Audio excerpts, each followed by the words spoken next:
United international ইউনিভার্সিটির শিক্ষার্থীদের দাবি আজকের মধ্যে না মানা হলে আগামীকাল রবিবার ঢাকা ব্লকেট কর্মসূচি পালনের ঘোষণা দিয়েছেন শিক্ষার্থীরা। উপাচার্য বিরোধী আন্দোলনে জড়ানো শিক্ষার্থীদের বহিষ্কারাদেশ প্রত্যাহার সহ 5 দফা দাবিতে রাজধানীর ভাটারা নতুন বাজারে সড়ক অবরোধ করে শনিবার সকাল থেকে বিক্ষোভ করছেন ইউআইইউর শিক্ষার্থীরা। তাদের সাথে একাত্মতা জানিয়ে বেসরকারি বিশ্ববিদ্যালয়ের শিক্ষার্থীদের সংগঠন প্রাইভেট ইউনিভার্সিটি অ্যালায়েন্স অফ বাংলাদেশও অংশ নেয়।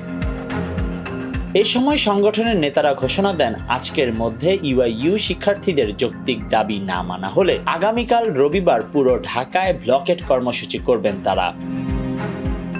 সকাল 8:30টার দিকে তারা এই কর্মসূচি শুরু করেন। এতে করে কুড়িল থেকে বাড্ডা ও গুলশান অভিমুখী সড়কে যান চলাচল বন্ধ রয়েছে, ফলে সীমাহীন দুর্ভোগে পড়েছেন যাত্রীরা।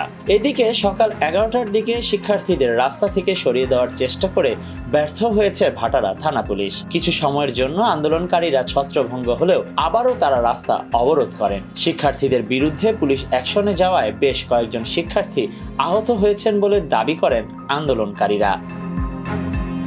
পুলিশের অ্যাকশনের পর ফের অবরোধ করে দাবি না মানা পর্যন্ত নতুন বাজারের রাস্তা ছাড়বেন না বলে তারা ঘোষণা দেন।